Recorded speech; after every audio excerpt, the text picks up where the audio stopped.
1 Corinthians, chapter 2, verse number 14. But the natural man does not receive the things of the Spirit of God, for they are foolishness to him, because they are spiritually discerned. I want to talk on kukosha kana the mystery yekuona pamweya.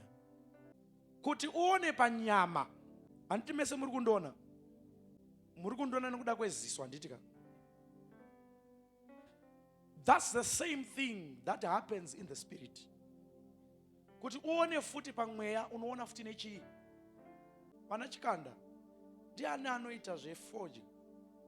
Ndimi. Do you see what happened here?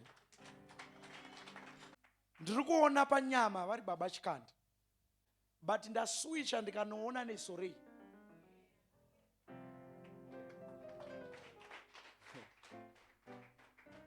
The eye of the spirit.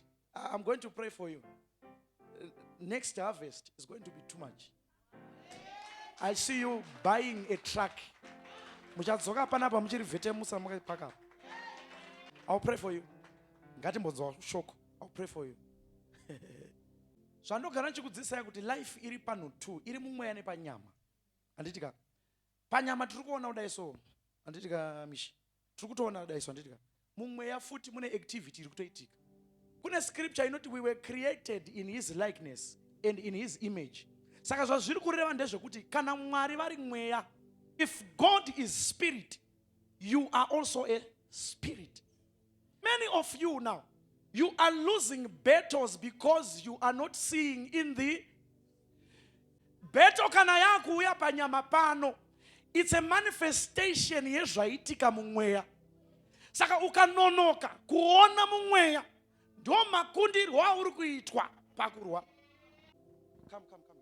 I want to show you something very practical. It is going to change your life. Musunge face yake. Ndo zvakaita Joshi pamweya. Joshi ndoda kuti tirwe. Nditika.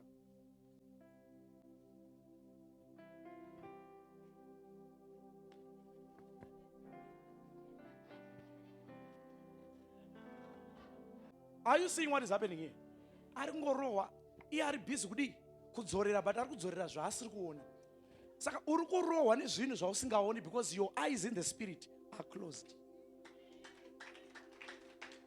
This is how you are losing battles as Christians. Now, ziso biologically rinoshanda nelight in an environment. Light iroro rinobva radirectwa kune area inonzi retina. That retina is focused to what is called electrical signals. And then my electrical signals ndo anozofamba oenda ku brain. Ndopa unozotanga kuzoona ma visions. Wakuona movement kuti munhu ari kufamba uyu, wakuona ma colors. Uri kuona kuti process iri kuitika kuti munhu aone. But the process iyo iri very fast. That's what you are supposed to be doing in the spirit. Ukangononoka nokuwara. Saka uri kudila nemweya iri fast kupfura iwewe.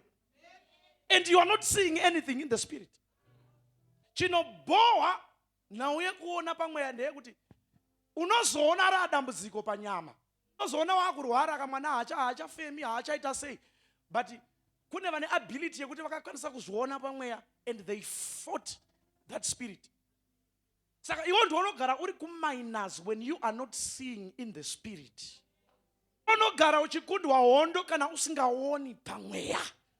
What does it mean when we say, I want to see in the spirit? To see in the spirit is to perceive realities that the natural life cannot perceive. Kana waona pamweya, unoona zvinhu zvisingaonekwi nevanhu vepanyama. That's seeing in the spirit. Ezekiel chapter 12 verse number 2. The Bible says, Son of man, you are living among a rebellious people. They have eyes, but they don't see. They have ears, but they don't hear. They are rebellious. Saka kusatoona kwako pamweya Mwari vari kutoti une mukonyo. How can you speak in tongues and you don't see in the spirit? Unotaura sei nendimi usingaoni pamweya.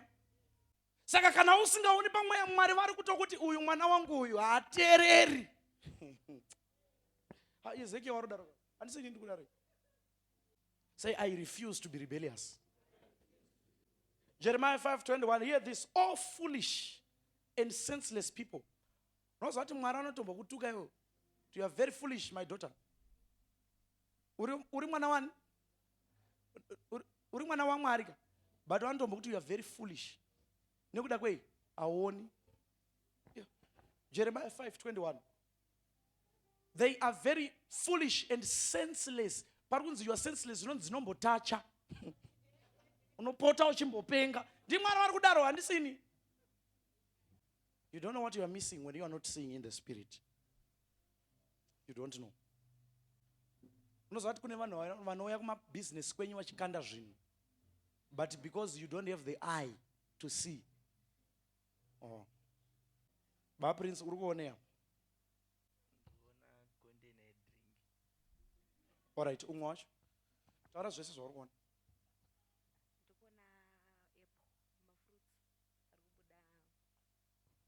Oh. Avari kutaura ndo zvese zvavaita sei? Zvavaona. Uri kuonei? Ndikuona container rejuice lakanyorwa liquid fruit cranberry cola 100% juice. All right. Vese vaona zvavari kuita sei? Nemaziso anoita sei? But ndizvo here zvese zvavaona. Saka unogona kuita maziso anoona asi usingaoni. Aizvo. Ozi ndabvunza inini uri kuonei? Ndiudze zvese zvauri kuona. Ataura zvaaita sei? So you can actually have eyes and not be able to see. Zvakafanana nevanhu unozati ini ziso rangu ndinoona tsvina. Ndokana ndichinesa nevasikana vokumba uko. Pavanofunga kuti vapedza kucleana, ini ndoya ndichiti vakomana apa pane tsvina. Ameno uri kushusha here handizivi. Meno pamwe kushusha. But zvavanenge vachiti vaona vakati vapedza. Umwe akauya anosvika achiti aiwa. Iyo tsvina musi kuiona here. Akatobata kudai so munotoona zvishwa tsvina ichi. Saka unogona kuita maziso usingaoni. Saka toti pamwe yaoni futi nepanyama pacho futi. Saka uchaita chii chichabudirira muupenyu hwako when you don't see even on the physical. The mystery of seeing in the spirit. Saka unotanga kutofanirwa kutanga watodzidzisa kutoona futi panyama pacho. Because kana uchinetseka nekuona panyama komumweya. Komumweya uchaonei. Ndopano kuti ndaona chigacherufu. Chigacherufu.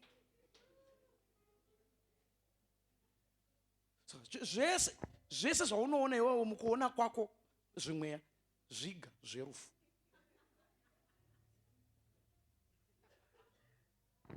The reason why wakarota uchidyiswa ukamuka ukati fire in the name of Jesus, Satan, get behind me devil. It is because you don't have the eye of the spirit. Akakuudza kuti ukarota uchidyiswa nevarohi ndiani?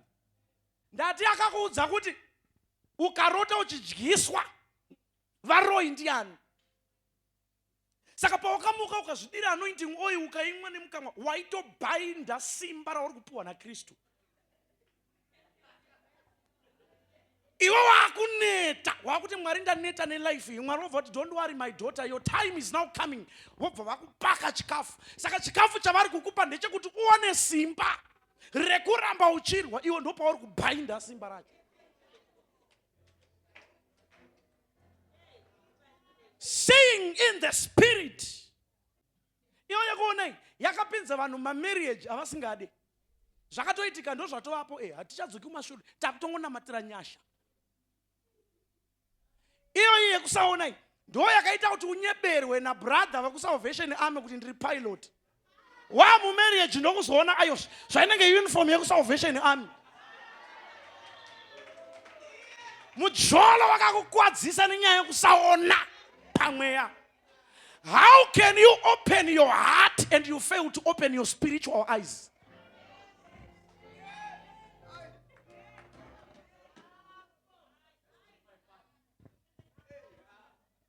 How can you open your heart and you don't open your eyes? Saka iwe unoda nemoya udine ziso futi. ndakatozoziva kuti mukadzi womurume wemunhu ndatoona tatofamba ziso rakakutadzisa kuona asi uchite sei seeing in the spirit. 2 Kings 6 verse number 15. Kwaita nyaya kuti Elisha ari muguta uya hondo ende pese king of Aram paaida kuenda kunorwisa vana vaIsraeri, Elisha waizviona munyika yemweya oenda onoudza mambo waIsraeri kuti hondo iya yakuuya. Saka zvakaitika for a very long time izvozvo kusvika mambo waAram ati no man, uyu prophet uyu akutijairirawo anoona zvinhu zvatinenge taronga. Sorry baba Chipembere, your testimony is very powerful. Maifunga imimi zvaitaurwa nezvinhu zvamainzwa musati mazviita, handitika? Saka anobva atumira hondo yake kuti endai munouraya Elisha. Gehazi nokubva abuda panze zvikanzi baba takakomberedzwa nehondo huru pano, akutodedera mwana uyo.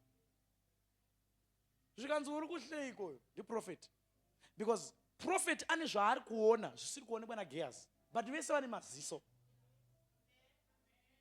Anobva anzi Mwari zarirai maziso ejaya rione. Pavakamuitira preyo maziso ake ndokubva avhurika ndokuona kuti aikazva hondo huru yatitori nayo isusu yakatokura kudarika iyi. Saka chinoita kuti utadze kukunda dzimwe hondo kusatoona kuti utori nehondo imwe yakatokukomberedza yako iri kurutivi rwako. Paunofunga kuti uri kurwa wega ukasashandisa ziso remweya unokuwara hondo iwewe utori maiwe. Saka kutotadza kutoona ndokunokutadzisa kukunda.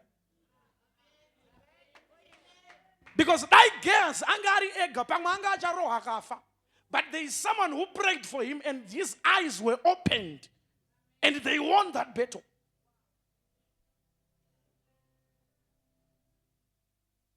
That's why Abraham says, as far as your eyes can see, your eyesight is your limitation to breakthroughs.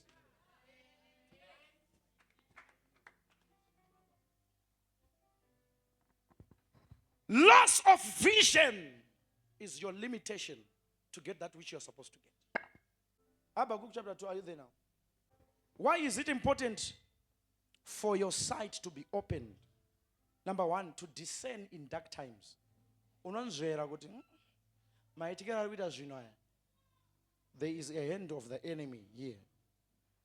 Number two, you get direction and guidance. Hakuna chinhu chakaoma sokufamba usingaoni kwauri kuenda. Unorovera. You need spiritual eyes to see in the spirit. Number three, intimacy with God. Seeing in the spirit often flows out of intimacy. Praise the Lord. Now, how do you begin to see in the spirit? This is very important now. How do you begin to see in the spirit? Chokutanga unotokumbira Mwari wacho kuti ndinodawo kuona pamweya. Psalms 119 verse number 18. Open my eyes that I may behold wondrous things. Number two, you cultivate stillness and intimacy. Apa space panoda vovovo. Sometimes you need to learn to chill. And you hear God well. Gorongoti ukangopinda muprayer takutoziva madziro anotsemuka. Learn to be soft sometimes. That's how you hear and see in the spirit. You need to obey what God shows you.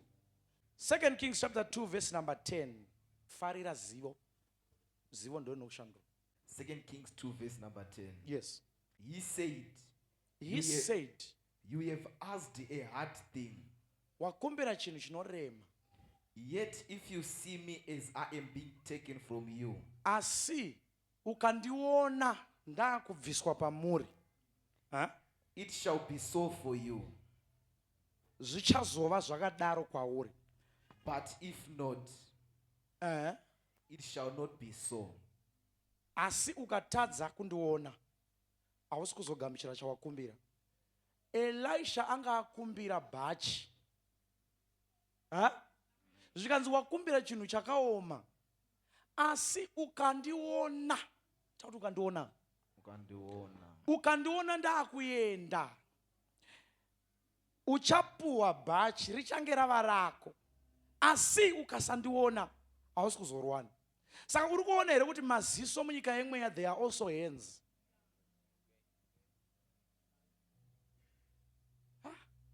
Because what you don't see, you are not going to hold it. Elisha ari kunzi ukasandiona hausi kuwana. Kune hondo dzaunorwa iwewe nekuti wangoona wokunda. Kune hondo futi dzisingade 3 days 3 nights. Dzinoda kuti uone pamweya. Yes. Jesus at some time waitotiza vanhu vanoda kumurova. Iye ari Mwari. Aigona ngoita kazvaanoita kangosumudza kana ruoko vanhu vowira uko. He had that power. But Jesus, being Jesus, he was teaching us some things. That there are things zvausingafanirwi kuapproacha neimwe nzira, unofanirwa kungotiza. So kune zvinhu zvokuti haufanirwi kutotsanyira 3 days 3 nights. Your ability to navigate in the spirit and see where the problem is and you pray about it, that thing will be gone. Saka imwe mitsanyo yamuri kuita muri kuzvikuwadza nenzara, ndosaka isiri kupindurwa. Pari kuda kuti ziso rione remweya. Habakkuk chapter number 2 verse number 1. Habakkuk 2 verse number 1.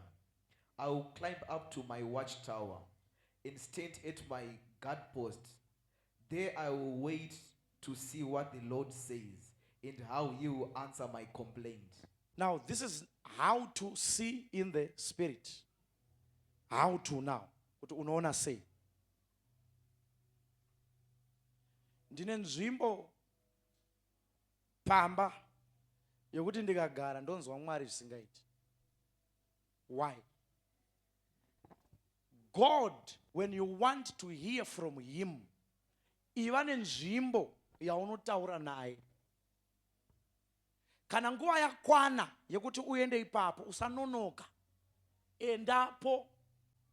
Because when you get there, ndo panobata frequency yemweya. Wonzwa kuti Mwari vari kuti kudii kwauri mwana wake. Are you hearing me?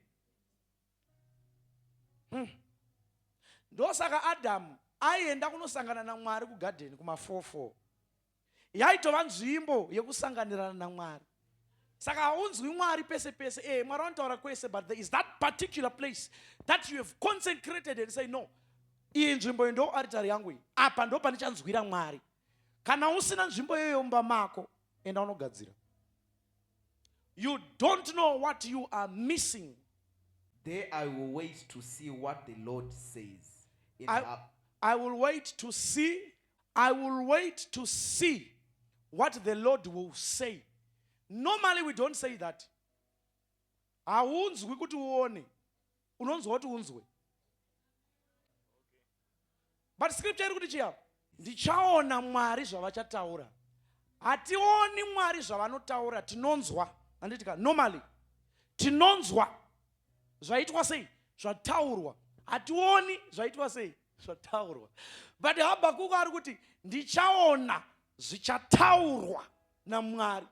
Kureva kuti there is a level when God speaks, you don't hear, you see. So that's how God speaks. Listen to me. This is now the part where your life is going to change. This is how God speaks to you. Vakataura unoona. Because God speaks with pictures. All right. Varamaziso. Handisi kuda kuti uone giraffe. Usaona gudo. Ndikasumudza vese panapa ndikati maonei. Zvandataura ndo zvavaona. Chivhura. It's likely that zvandataura ndo zvavangochita sei. Zvandataura ndo zvamaita sei. That's how God speaks to you. God speaks through pictures. Mwari vaitaura naAdamu kotonhorera. Ndokubva vamushanyira rimwe zuva zvikanzi naye Adamu uripi? Tiripo baba takashama. Anzi akuudzai kuti makashama ndiani. Kureva kuti Adamu vane kumwe kuona kwavakanga vakuona kwavanga vasingafanirwi kuona. Saka if you are not careful, unogona kutozviona neimwe nzira Mwari avasiri kukuona nayo. Kune maonero aunofunga kuti Mwari ari kukuona uri asiwo. Because Mwari anoti akuudzai, remember Adam na Eve vacho vaitogara vakashama asi vasingazivi kuti vakashama. Saka pane kamwe kalevho kavakazoona vakazotanga kuona kuti vakashama. Because initially they were supposed to live like that. Dai vasina kutitirawo masaramusi tingadai tiripo panapa tiri ngirikini.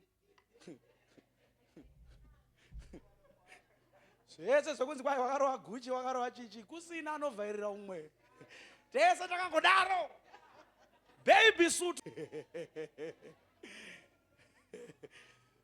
Maziso ako abva atanga kuona zvimwe zvinhu ipapa. Iwewe apa mumweya haudi kuona. I'm teaching good here. Mumweya ndio mausingadi kuona. Ndataura. Ukaita sei?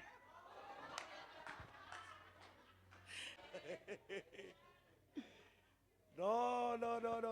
Say, seeing in the spirit. Seeing in the spirit is not only for prophets and pastors. We are about to pray now. Are you ready to pray? Oh, yes. And are you ready to worship? Oh, yes. Seeing in the spirit is not only for pastors. It's not only for prophets or apostles. Seeing in the spirit is for everyone. Is for desire spiritual gift, especially that you may prophesy. Ajina kunzi, pastors desire spiritual gifts. No. Everyone desires spiritual gifts. Vamwe dzimwe mari dzamakatambira kuma business enyu ndo dzakabva dzatokonzera kuti muchirega kubata mari because you were not seeing in the spirit.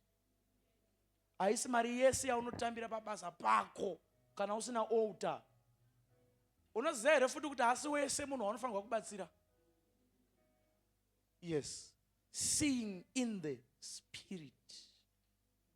One time ndiri kupfuura marondera marobho zichienda kuHarare. Ndobva ndaona mumwe mukadzi so ainzwisa tsitsi zvisingaiti achikumbira. Ndakangonzwa kuti ndigai ndimupe. Pandakuda kumupa mari iyaya, vamuteni vakanditi don't give that lady that man. Ndakanetseka kusvika kuHarare ndakana munhu wandakataura naye. Ndobva ndazobvunza mweya muteni kati why? What happened? Because it's not everyone you help. Ndobva ndachitangidza kuratidzwa altar yaakatakura. Iye anoshandiswa sekuinitiata nekutora vanhu vese vaita contact nawo. Saka mari yese inouya kunoko. Ini ndotanga kushayiwa mari. Yakunoenda kupi? Yes. This is why you must see in the spirit. Ukunzwa here? Dzimwe tsitsi dzenyu idzi ndo dzakukuwadzisai kusvika pamuri papa. Zvimwe akutoti pastor waya akutaura kutaparidza kuti musabatsira vanhu. See in the spirit. Open my eyes so I can see